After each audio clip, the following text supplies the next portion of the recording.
Please join me in welcoming here three distinguished participants and guests here. I have right to my right, Mayor Andy Berke from Chattanooga, Mayor of Chattanooga. I have Michael Singer here from Charlottesville, our mayor.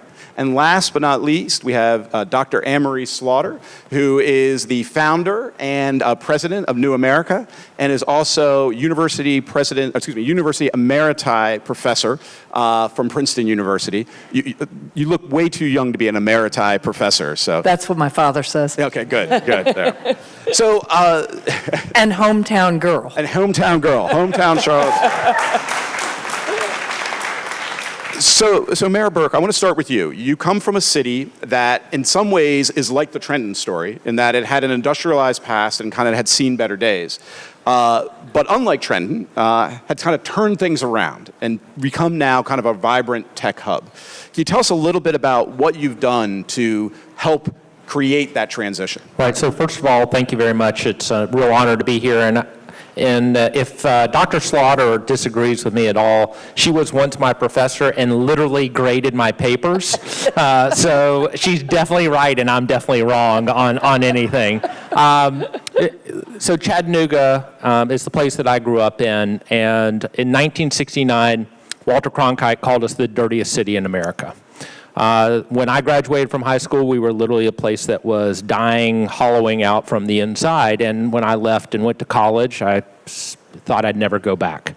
But people decided to take control of Chattanooga's future and to rebuild it, particularly from that downtown core out. And over the course of the next few decades, we've really seen a change in the arc of our community. And right now, the biggest thing that has been driving that is that we implemented the world's fastest, cheapest, most pervasive internet in the world. So Chattanooga has a fiber optic network that goes to every single home and business in the entire 600 square mile area, not some homes, not some businesses, every single home and business that provides up to 10 gig per second internet. And for those of you who may be getting 25 meg at your home or apartment or wherever, 10 gig, of course, is 10,000 meg. Ready? I have some real estate brochures in the back. So now the question for us has been kind of how do we take advantage of this and how do we continue that community transformation and bring these high growth businesses that do bring wealth creation to the city? How do we make sure that they're starting there and how do we build the kind of culture that we want? And we've chosen to do that through, we were one of the pioneers of the innovation district concept, building out those public spaces. But I think just like y'all, we are in motion on this. And so how do we not only build this ecosystem, which is thriving now in Chattanooga, but how do you make sure that it survives? Because the one question that you didn't ask during your presentation is, how do you lose that ecosystem? Which I think is a question that some of these bigger communities like Seattle and San Francisco are going to face in the near future. But how do you build it? How do you sustain it? How do you keep it? Excellent. So, Mayor Singer, we talked a little bit about Charlottesville. Can you tell us a little bit more about what you're doing from your perspective as mayor to try to build the ecosystem here? Sure. And it's a great honor for me to be here, too, with Mayor Berke. And Anne-Marie we've known each other for a while. She actually blurbed both of my books, so you really can't be critical here. But no, it's a real honor to be with you. And I'm a tremendous fan of what TomTom does for the city. I see this event not just as kind of a discursive thing about ideas. I think it actually builds real relationships and projects here. That's been my experience, at least. So it is an actual action happening of some sort. So I guess I want to situate this a little bit in a bigger context, which is how do cities fit into what's happening in the country as a whole. So, and I'm going to crib a little bit from the talk that I did on Wednesday night.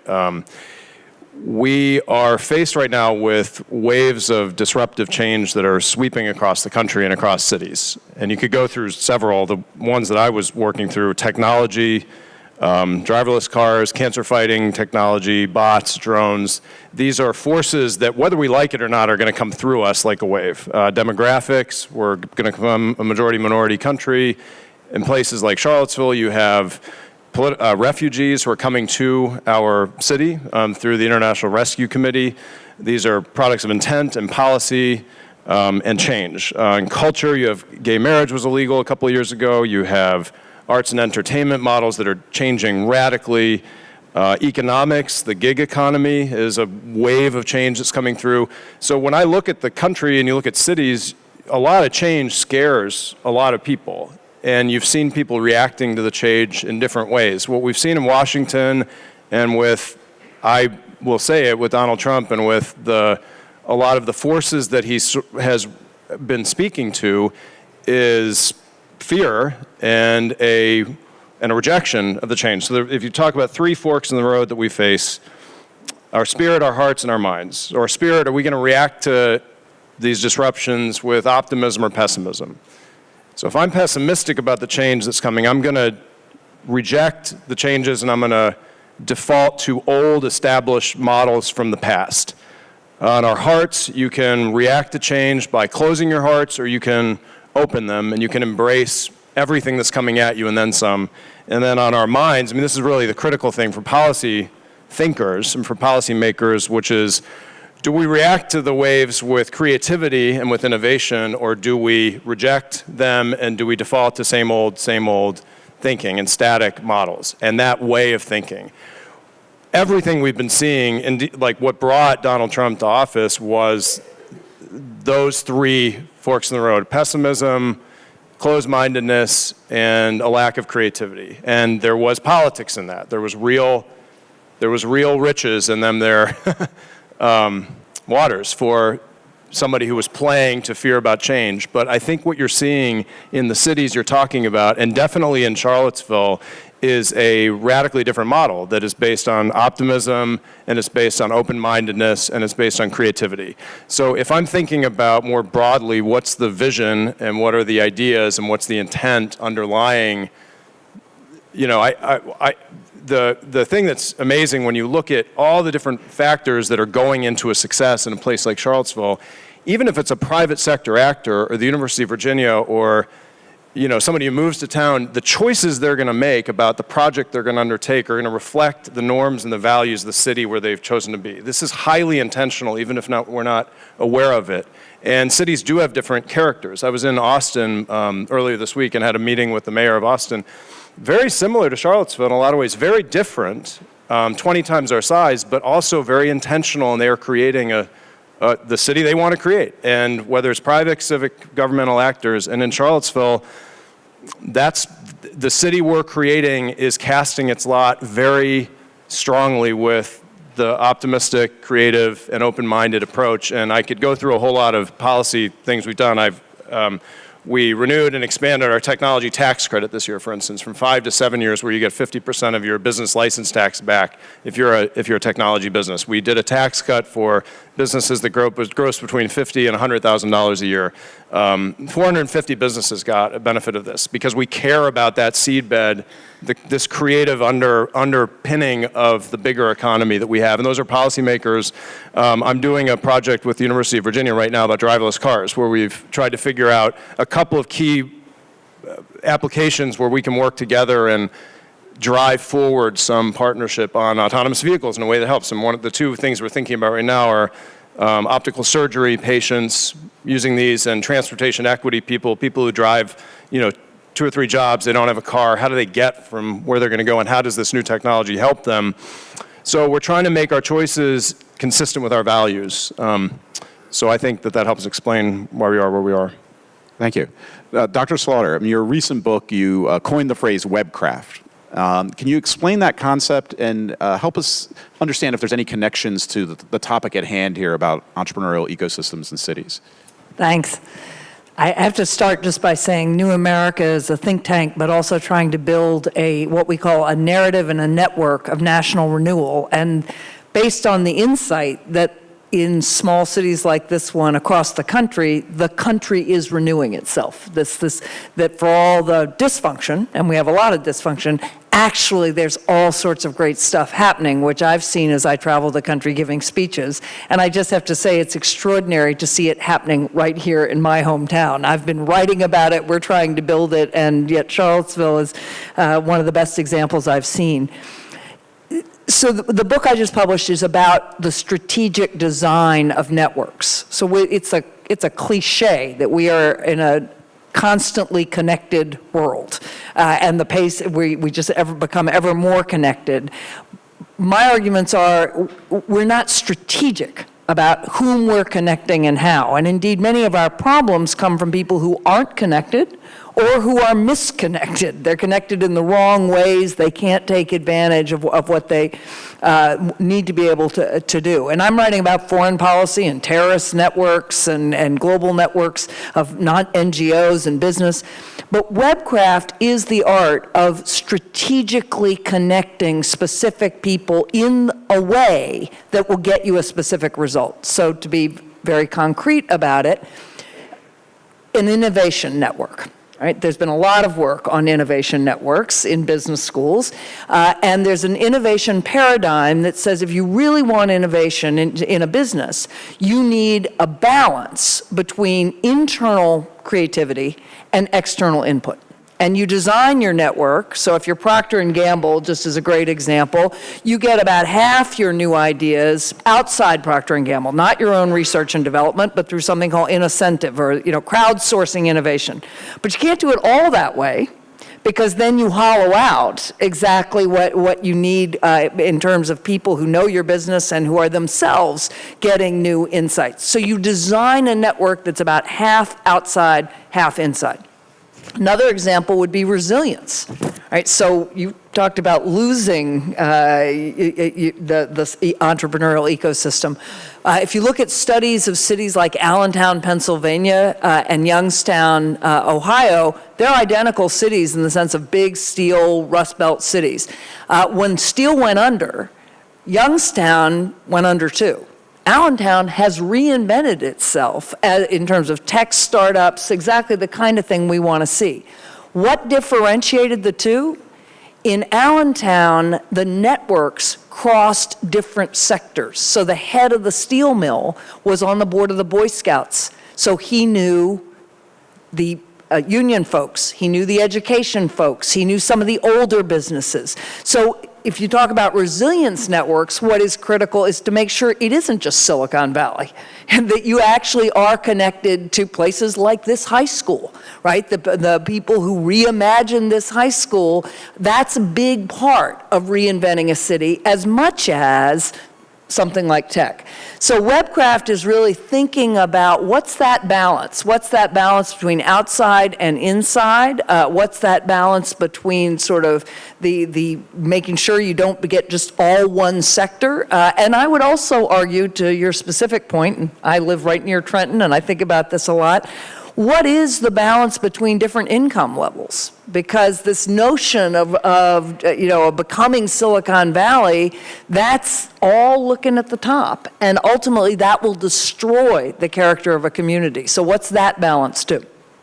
Great. Let's keep on that theme. And Mayor Berke, I know you've thought about this. How do you address the income inequality issues, and how do you make sure that when you're building this ecosystem, it brings everybody along and not just some segment of the population? Yeah, so I think this is actually the challenge for cities now, is to build a fairer economy that speaks to everybody. And Chattanooga, part of our reinvention has been that we brought back manufacturing jobs, and that's been fantastic. We're the largest, we're the only home for manufacturing for Volkswagen in the United States, for example.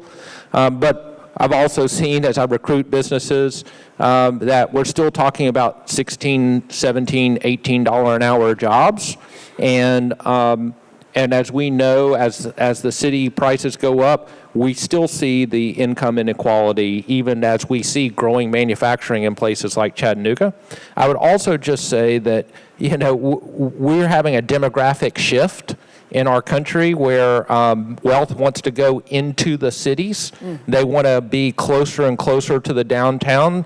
That naturally, forget whether you're a tech startup city or not, that demographic change is going to push people out. And so how do you build a city that is more inclusive of everyone? And I would just say that, like, the city that gets it right is the city that's going to figure out how to build its own talent that then funds the innovation that is driving today's economy. That's the city that's going to win. right? Because thinking of these two things as divorced, to me, is wrong. Like, we have to build an innovation place, but actually Chattanooga's number one challenge for being the place where the most innovation occurs is talent. Yeah. And if we can get our talent where it needs to be, that's going to help us. So for those of you who are going to be at the next panel that I'm talking about, like having a broadband that goes to every single home and business in the area, that's a start. But we have to think about like access, but we also have to think about literacy. Are we teaching people how to use the tools that allow them to be innovative and to work in these startups? So in Chattanooga now we have Tech Goes Home, which teaches people basic internet skills. We have Tech Hire, which is helping people place into IT jobs, and just trying to build this entire ecosystem.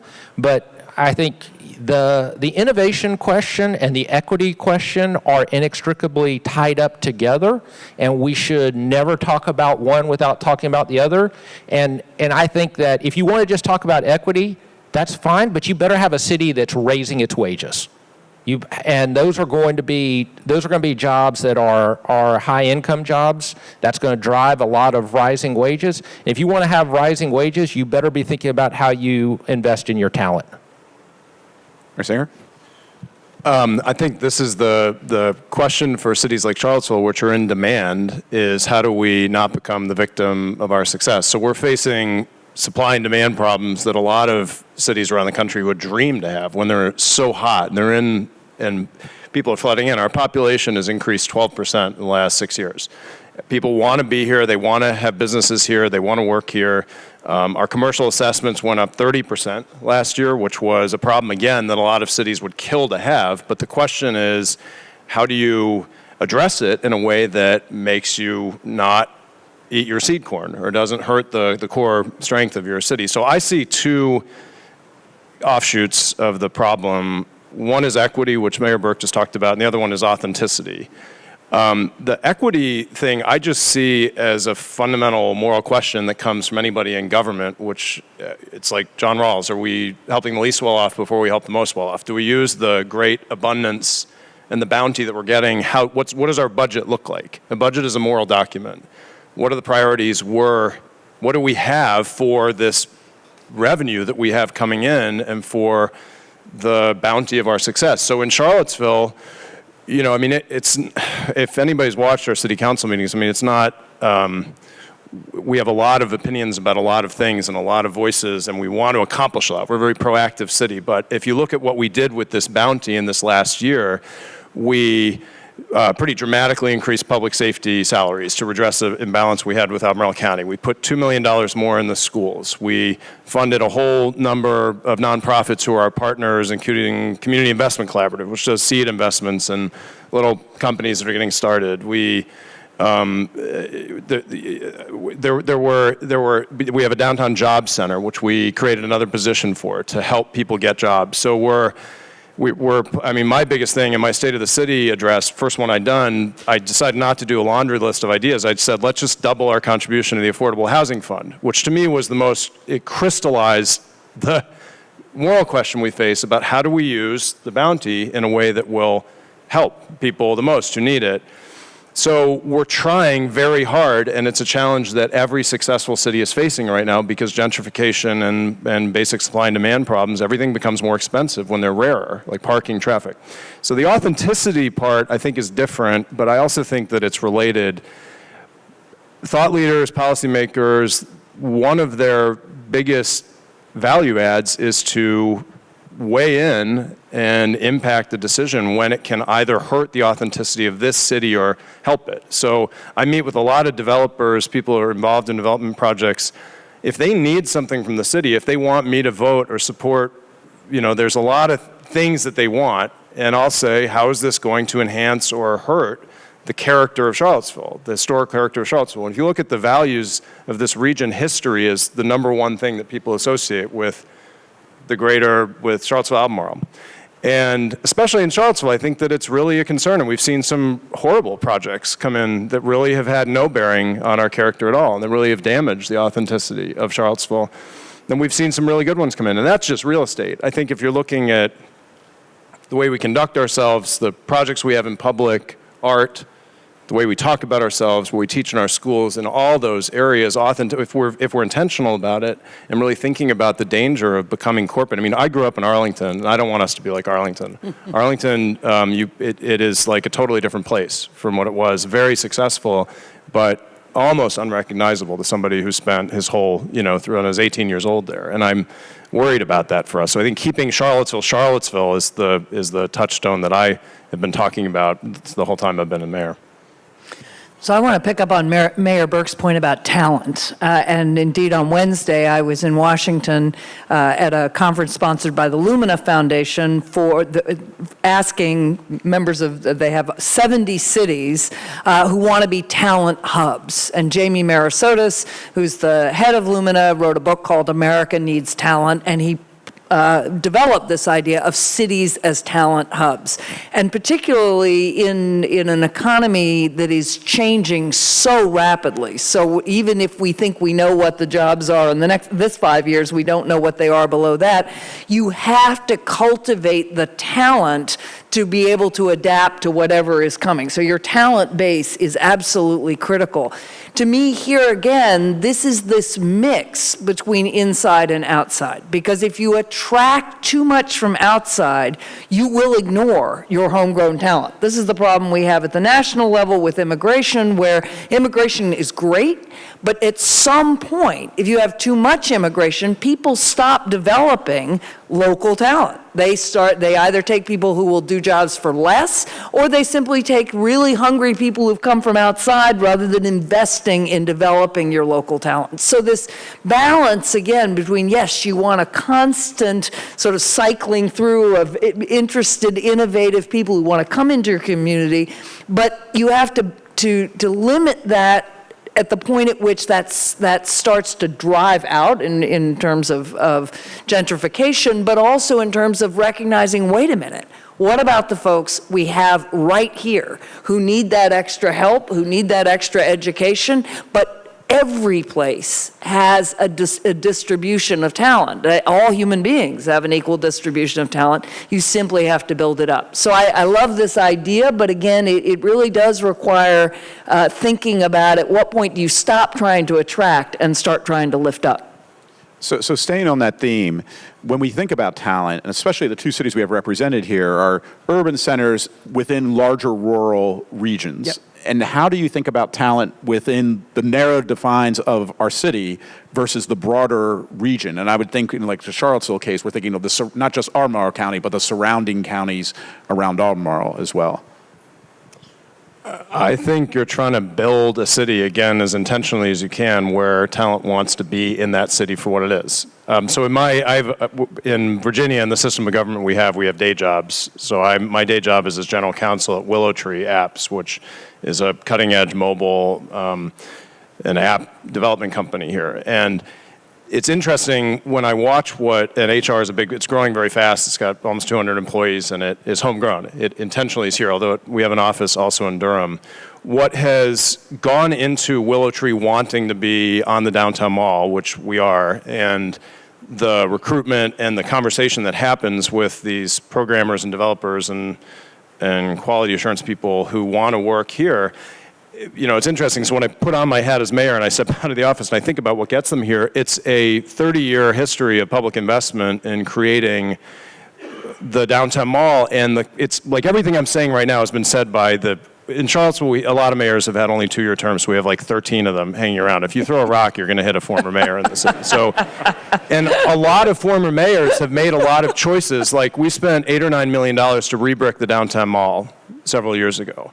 That's a significant capital expenditure on putting brick on a mall. Even doing the mall 30, 40 years ago was a highly contentious, very difficult choice to make. We had a battle this last year that was kind of obscure and really local around a parking garage that's a public-private parking garage, Water Street Garage, and really fighting very hard to keep it public rather than private, which the guy on the other side wanted to do. He wanted to privatize it, which his right, but we don't agree with it as a matter of policy. When you're thinking about the public wheel, what you're building You see the opposite with our friends in Albemarle County, which is a wonderful community, two and a half times our size, but very different history, different tax rate, different population, different priorities, different public policy, different idea about investment.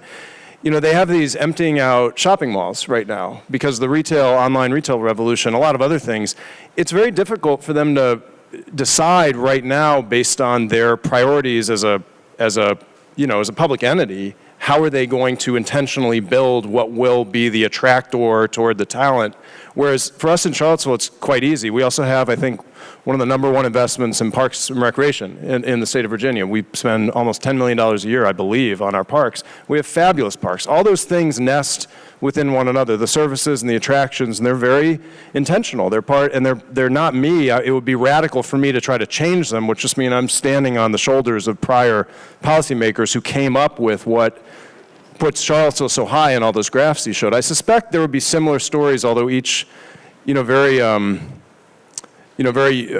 unique to the city and a lot of these other great cities around the country. I remember I studied Chattanooga in college, the Riverfront project, and the leaders who did that probably you're bearing fruit today from these prior choices. So, but I think they're all very intentional.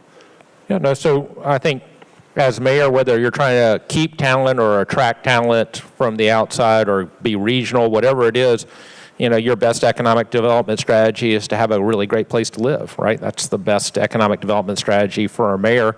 I mean, I've spent the last day here. Apparently, no one in Charlottesville cooks. Yeah. Because there is a restaurant, every single, 3 feet that you walk. It's crazy. And that is, that's terrific from a standpoint of wanting to bring talent here and keep talent.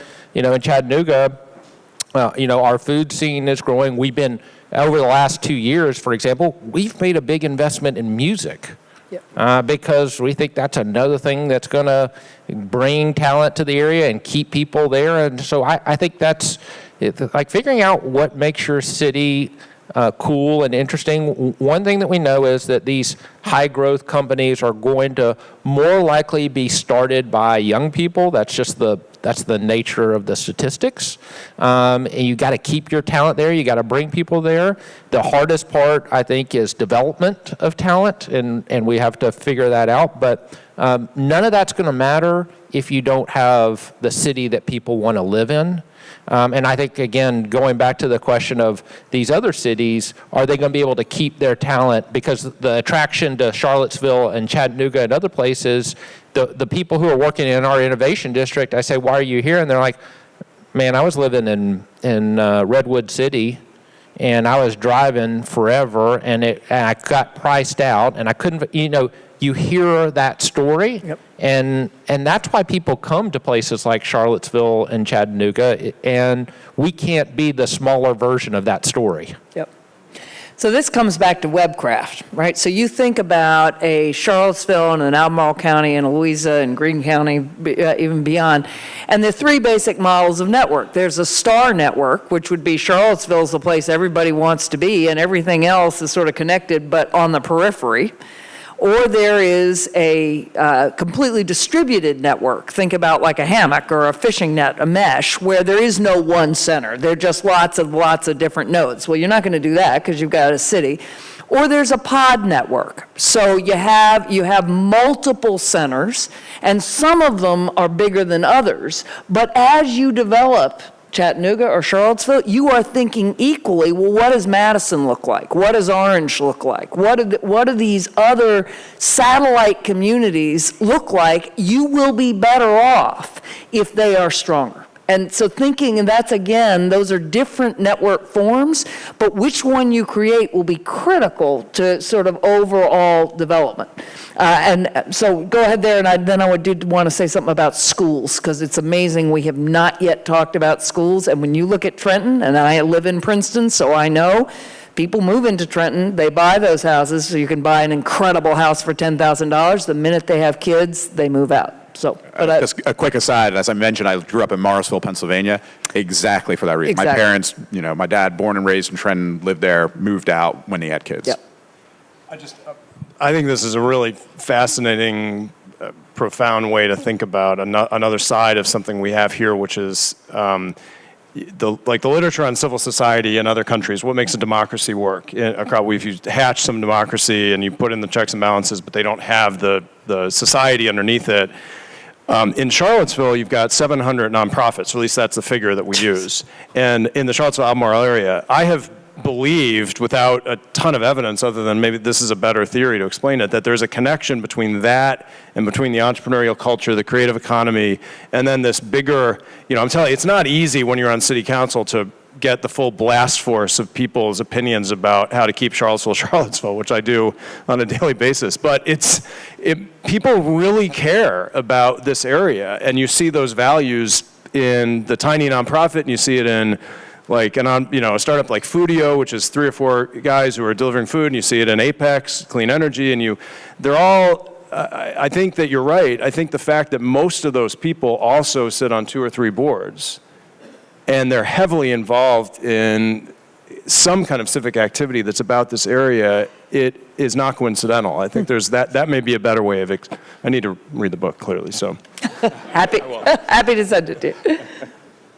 Well, at this point, let me open it up to the audience. If you have questions for our panelists, we will have people going around with microphones, so I imagine just raise your hand and we will get you a microphone.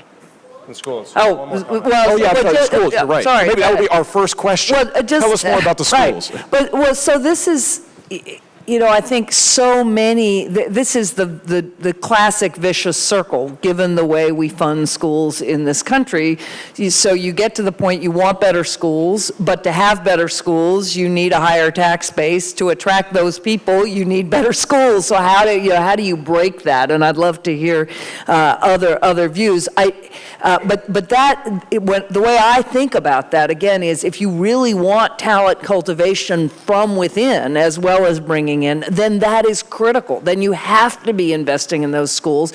And one question is, can you, in this instance, can you take advantage of what is the next thing, which is the radical redesign of certainly high school education and certainly higher education, and really early ed too. So are there ways, instead of thinking, okay, I've got to create a whole high school like this and it's got to be state of the art, can I develop smaller community groups with teachers who are also then connected to tech centers and personalized learning in ways that can try to crack that? But if you don't crack that, you're going to have, the Princetons that everybody moves to because we have great public schools, and Trenton 10 miles down the road, which should be a vibrant city, but you can't get there. And can I put one other question with that theme? Because we've had some conversations with the Bad Institute with Wise, Virginia, and the struggles they've had.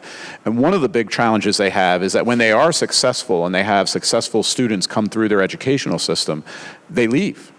They don't go back. Yeah. And we were talking about that earlier, that, I'm someone who left Trenton and I have not gone back. Yeah. How do you not only cultivate the talent, but then make sure that talent doesn't now leave to a Charlottesville or another, hot place to go? I'm going to ask the mayor. Yeah, well, so I'm the example. I said I'd never go back, and now I'm the mayor. So I think that is, you want to build a city that's vibrant and energetic and that people want to go to. You're going to lose some of your talent, and that's okay. It's actually okay to turn out some talent, but you want to keep whatever you can, and they've got to have jobs that they want to come back to. They have to have networks that are built in, that they're already tapped into, so they know that they're going to have things to do. They're going to have that music scene and food scene, all those things that mayors talk about when we get into our little geeky back rooms and chat about this stuff. That's what we're talking about. I think, and Dr. Slaughter was really talking about this. I think, part of this for us is that we have to address these equity issues head on, because in places like Chattanooga, particularly in the South, particularly in mid-sized cities, we still have issues of race that have not been confronted full on, and so we live in segregated communities that affects the school system. We don't have income diversity in the neighborhoods that we have in. That affects the schools that we have in our cities. Then you not only don't develop the talent that you see, right, that you have in your communities, but then when you have people of color who do have talent and they have risen to the top despite the challenges that the cities and counties and state have put in front of them, why are they going to come back to this place that they had to jump over 100,000 hurdles to get to where they are? And so this is really the challenge for places particularly, and again, I'm a Southerner, even though I've lived in some other places, but addressing these issues of race and income inequality are critical to the survival of the city, because people want to go back to a place that they're going to feel comfortable and that they don't have to jump over 100 hurdles to be successful, that they feel like they can tap into that and be who they are when they want to be that person. All right. Do we have any questions from the audience? We have one right here, so maybe we can.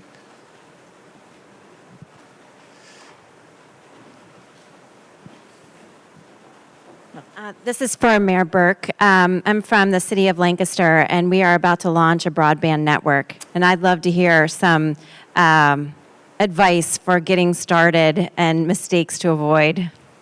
Yes, we made every mistake that you can make, and it's important to recognize that. And I would just say that, listen, the critical part to me of having this network is you have to help people understand how to use it. And just turning it on, when we turned it on, we thought, hey, we're the first gig city, everybody welcome, and that's not what happens. In fact, what the most important thing about these networks is they give a city or a community a platform to say, here's what's going on in our city and here's how you can be part of it. And so I would just say, like, working on equity issues when you have broadband, you have a terrific opportunity to do that. Working on the economic development issues. For Chattanooga, one of the biggest things that broadband did for us is it changed our conception of who we are. We weren't just a city now that was a backwards place where manufacturing went. We were a place that had, we were at the head of the curve at something technology. And the day before we turned it on, if somebody had stood up at the mayor and said, we're going to have an innovation district, people would have laughed at that person, right? But once you start to change, and this is important, by the way, on lots of different things, the self-definition of a community is really important. And so what you have the chance to do is decide who you are and use that as a platform to talk about that and to redefine your community and to make sure that everybody's involved in that. We had a question over here. I actually grew up in Princeton, and the year after I graduated from college, drove to Trenton 3 times a week with a bunch of other kids in high school from Trenton, from Princeton, from Edison, to do work with kids after school. And Princeton, the town of Princeton, supports in varying levels some of these initiatives, but thinking about the relationship between nearby towns of completely different resources. I think the median income of Trenton is like a third the median income in Princeton. For a city that has needs, how do those cities think about the role nearby cities can play in that? Or for a city that has extra resources, how, if at all, are they thinking about their relationship to nearby cities that are less fortunate while helping them maintain their autonomy or making sure that those needs are directed by the cities themselves?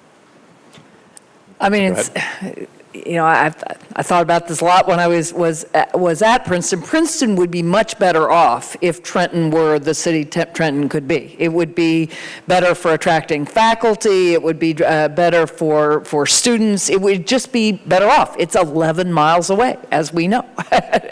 And yet Princeton does a little, but doesn't, again, Princeton's small, but doesn't think of itself as part of that larger larger ecosystem. And so part of the question I guess I think of there is, what's the role of state government there? What's the role of bringing together different cities around to think about developing the entire system?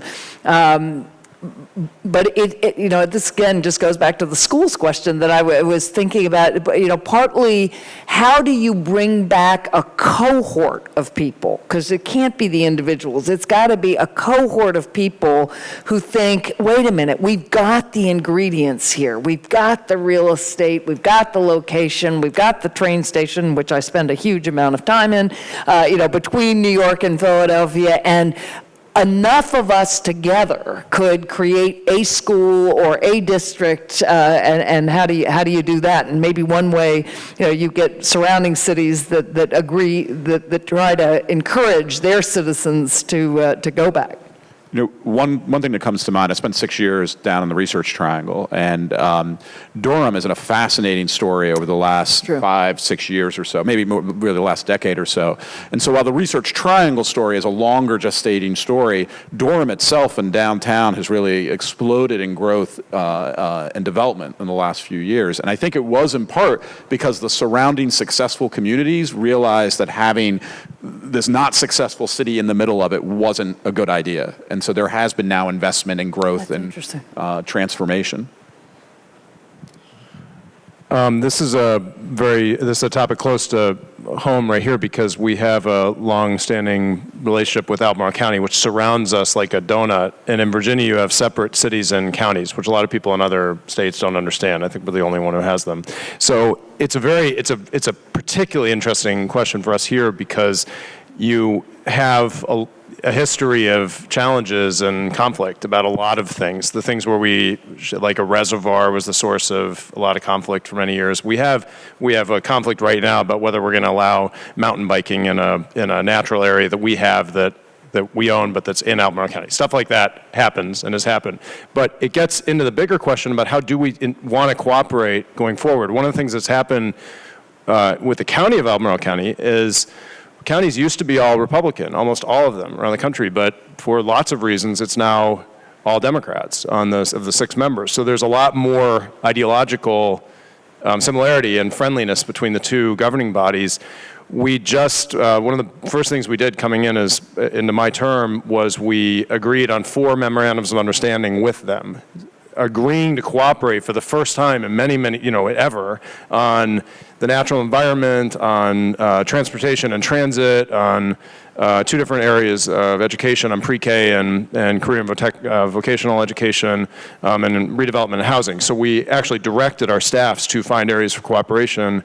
And now, just recently, we have hatched the idea of working together on economic development, having economic development strategy, because they have a totally different challenge we do. They've got a lot of open space in these shopping malls. We've got a space problem. We're very constricted, and we've got rising housing prices. And the thought was, gosh, maybe we could not compete about economic development. Typically, it's like, I want them, you want them, we'll have a cage match about it, and whoever gets that big employer.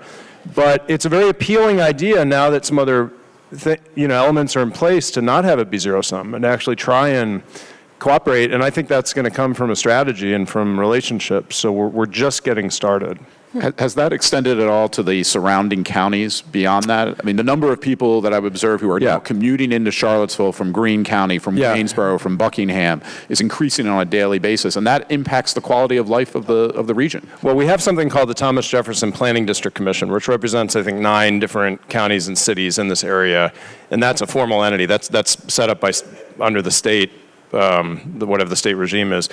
And there is a shared staff, they lobby for shared things, so there is some cooperation there. But the biggest thing that happened here, which really is innovative for the country, was this Go Virginia partnership, which was passed into law under both houses of the legislature, the governor. So it was a rare bipartisan effort where there was some millions of dollars that are being put into regional economic development ideas that are going to be governed by regional councils like that. Most of them are going to overlap those regional commissions, but it's meant to come up with projects where 2 or more localities are actually joining and pursuing. So it could be like a manufacturing plant here with living quarters here. It could be a marketing project. It could be a community college that will benefit multiple localities. And there's different ideas percolating around the state.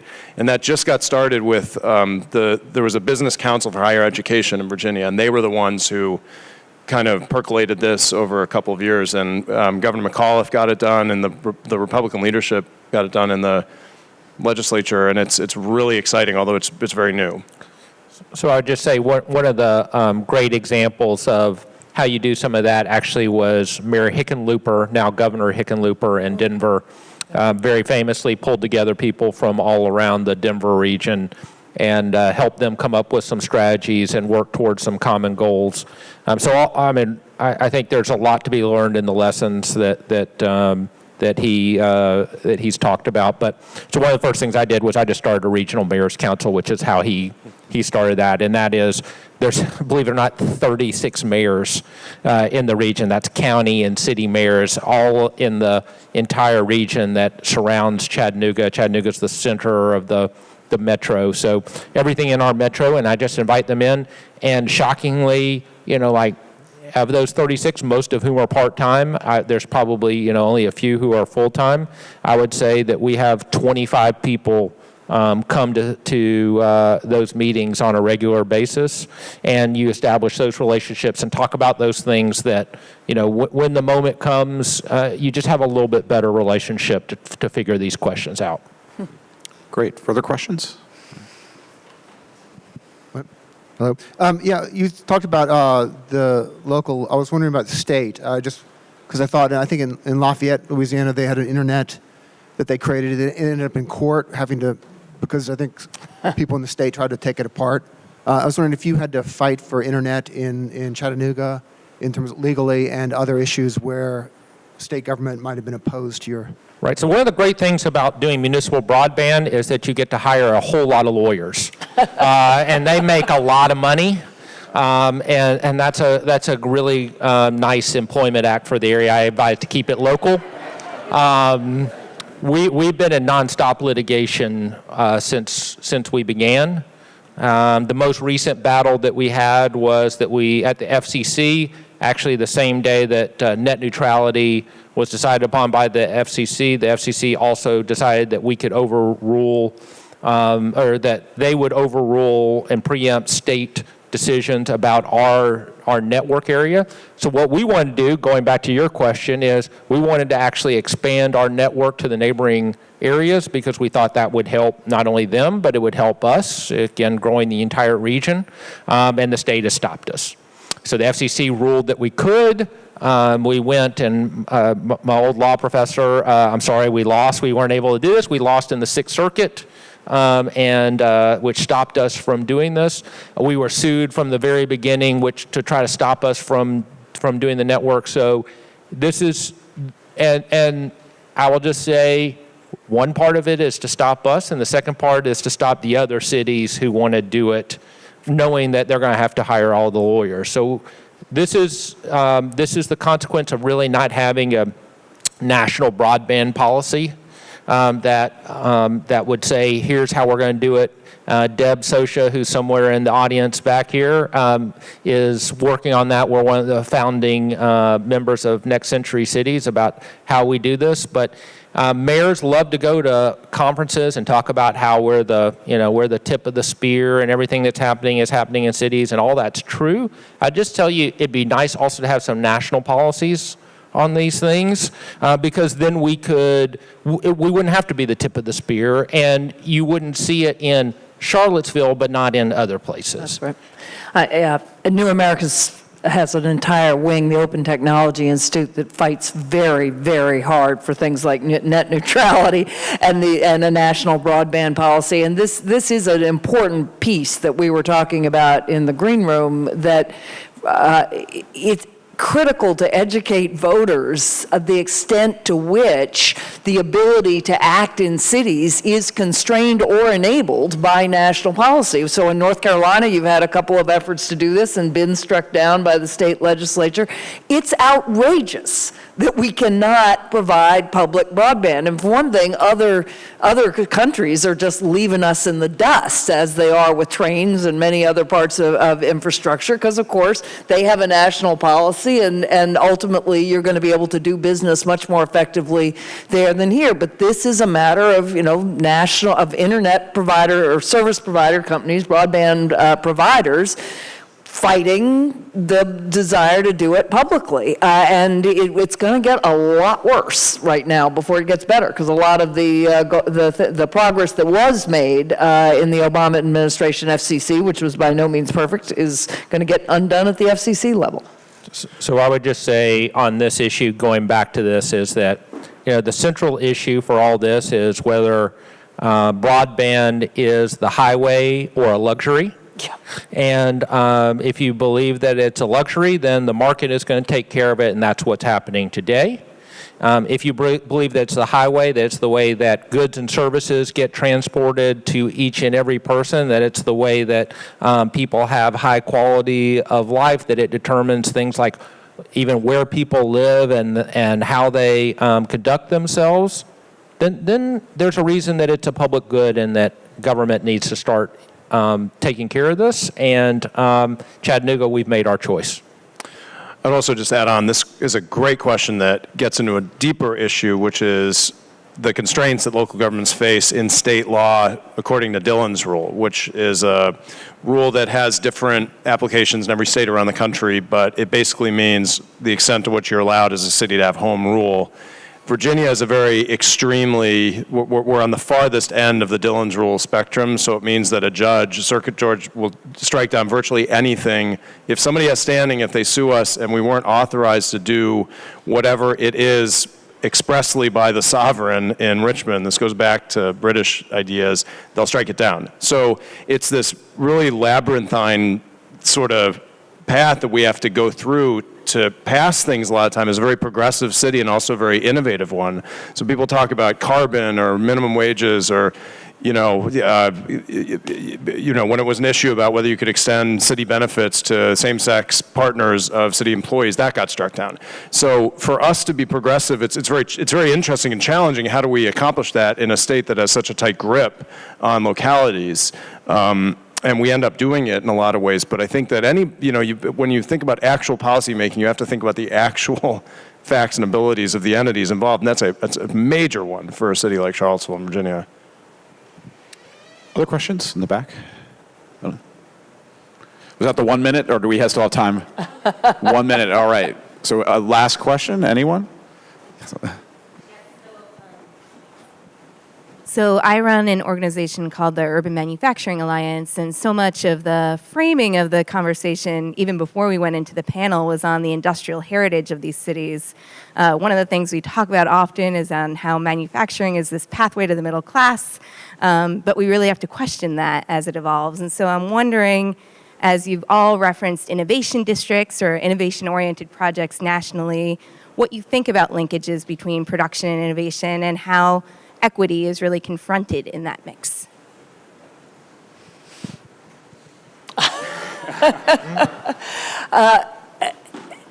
So I would not give up on manufacturing by any means. I just would give up on mass production. And I think in this, we tend to think of those two things as the same thing. We think about going to the factory, and the factory produces mass goods that are uniform. What I think I see coming is, we're moving to a customized economy. And I always use the example of CDs versus an iPod. Of course, my kids aren't even that clear what a CD is anymore, but the idea that, of course, we used to consume what the artist decided we should produce. Now we create our own playlist. And that similarly, I see a lot of manufacturing if it's about craft, if it's about customized, everything from stonework to brickwork to all building craft, all what used to be, I was thinking about, all the names, the Anglo-Saxon names of Turner and Cooper and Smith and Brewer. These were all people who were manufacturing, doing cottage industry. I see a return of cottage industry, but with both highly talented manual craft and 3D printing. And the other, I was saying in my earlier talk that I just went and saw an exhibit of 3D printed textiles and 3D printed ceramics and 3D printed infrastructure, and it was mind-blowing. So I think manufacturing is critical, but we have to divorce that from that notion of that massive factory that produces one thing a million times. For a city like Charlottesville, I would love to see light manufacturing here at a greater scale. We're 10 square miles, so if you look at what gets projects or goals like that to market built, there's capital, there's the stakeholder and the leader, the entrepreneur. There is an interface with the city, with the policymakers. So zoning, we're redoing our comprehensive plan, for instance. So if somebody were to say, if there was an industry group that says, we want you to be intentional about creating some space here for light manufacturing. In the biotech space, they're presently doing this and asking us to create more wet lab zoning abilities, which would be great because we have over 50 biotech companies. So there's an industry that's starting to really get up to scale now, and there's more capital that's supporting them. On the manufacturing front, I don't know. I think that it would be wonderful if a light manufacturing sector started coming to Charlottesville. It's very hard to intentionally, I may be confessing that you try to make things seem easier than they are, but it is hard. It's hard to say, I'm going to create homegrown, a new industry here as a policymaker. The biotech one is intentionally, in part, coming out of UVA and a lot of UVA stakeholders. But I met somebody last night at a TomTom event who was starting manufacturing a company here which is doing these discs that you put in and you ionize water and purify it in third world countries. That's awesome. That's very light manufacturing, and I think it's small right now, but it's hard. That's not there's not a category of that kind of manufacturing that you could replicate, I don't think. I would love it if we could do more. So in places like Chattanooga, what we really want to see is we want to see a diverse economy with a lot of different sectors, and we want to see rising wages. Chattanooga's had the third highest wage growth in the country over the last few years. As you said earlier, that helps when you start with a low base, and you can change that. But wages are really important. So we have manufacturing. We have a lot of manufacturing. Compared to the rest of the country, we're oversampled in manufacturing. Again, we want more. I'm not saying we don't want more. I'm just saying compared to the rest of the country, we have a lot more, and yet we have trouble filling those positions. And I ask people, what are you paying? And they say $13, $14 an hour, which is not a living wage by the economist definition. And so, what are we doing? I think going back to Dr. Slaughter's point, I think a different way to say this is that we love those jobs, in particular the manufacturing jobs, where innovation is located by the work that's being done, so that you have people who are thinking about what those jobs are like at the same time that they were making the product, and that you have highly skilled workers who are in there because they get paid more. The standards are rising at all the time. Listen, we have confectionaries, bakeries. You go there, there's nobody with a big flour sack over their shoulder walking around. That doesn't exist. So even the every job now has a certain level of skill, but the higher that you ratchet up the skill level, the more people get paid. But the community has to be supplying people who have those skills, which goes back to the workforce and schools question. So, how you do this and how you drive jobs that we absolutely have to have the manufacturing jobs. We also need those innovation jobs that go alongside it.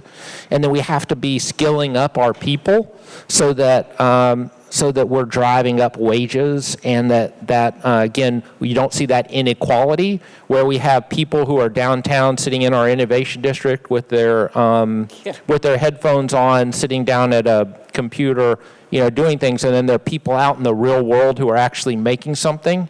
That's not a world any of us want to live in.